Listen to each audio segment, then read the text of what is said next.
Theodore Gericault was born to wealthy, conservative parents in Rouen, France, on July 26, 1791.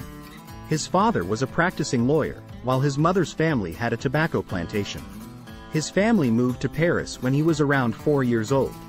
There, he had the opportunity and privilege to enter prestigious schools. These schools are where he first crafted and honed his skills in art. At the age of 15, he was already sought after for his talent in drawing. This was also when he started to take the study of art seriously.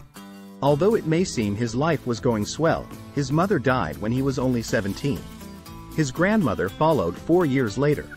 The consecutive deaths on his mother's side led to him having a hefty inheritance that would suffice for him to continue to pursue art school afterward.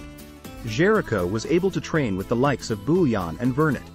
After which, he entered the art school, École des Beaux-Arts, wherein he was under the tutelage of Pierre Narcisse Guérin. If you have enjoyed the video so far, we would really appreciate it if you would subscribe to our channel. Let's know if you want more videos like this by hitting the like button. Now back to the video. Below you will find his top 5 famous works. 1. Charging Chasseur by Theodore Gericault. The Charging Chasseur is a large-sized portrait depicting an officer from French Imperial Guard moving away from the viewers. This portrait depicts the chaos of battle and a soldier's bravery and heroism. The background of the painting suggests an ongoing battle scene depicting the soldiers retreating.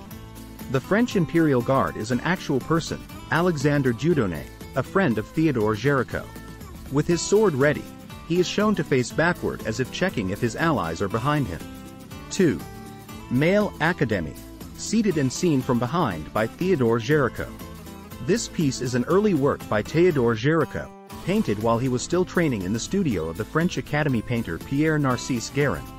It shows off his ambition as a young artist, going for a piece that depicts a natural form of a man, a real triumph during those times. The nude male, viewed from behind, is contorted across the canvas. You can see so much tension in the body. It increases from the feet upwards, showing Gericault's skill at an early age.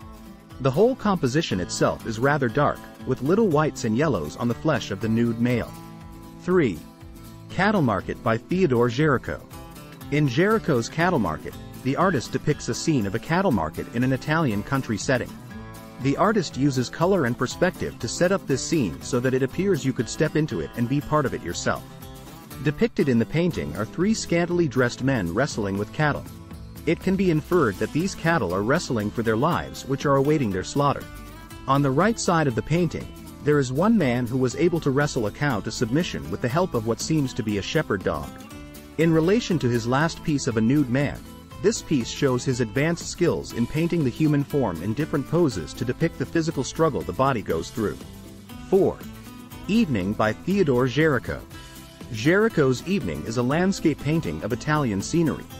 What's remarkable about this painting is how it captures the eyes of the viewers and leads them from the back of the painting to the front. At the top of the painting is a rocky mountain with an almost perfectly square peak. Below the mountain, you can see a small Italian town with a bridge. On the left side of the painting, there's a building with vines growing on it, and in the middle, you can see 2 people lounging by the river. This painting shows Theodore Gericault's skill in perspective. If the earlier painting were of anatomy, this shows a different skill in the arsenal of the young French painter. 5. The Raft of the Medusa by Theodore Gericault. This painting depicts a struggle of men afloat on a raft in the sea. The men on the raft are a mix of some who are dead, some who are barely breathing, and some who are trying to get the attention of a ship nearby. You can feel the struggle of the men on the raft. Once again, it shows Theodore's skill in contorting the human body to depict the struggle and stress that exudes tragedy or imminent death.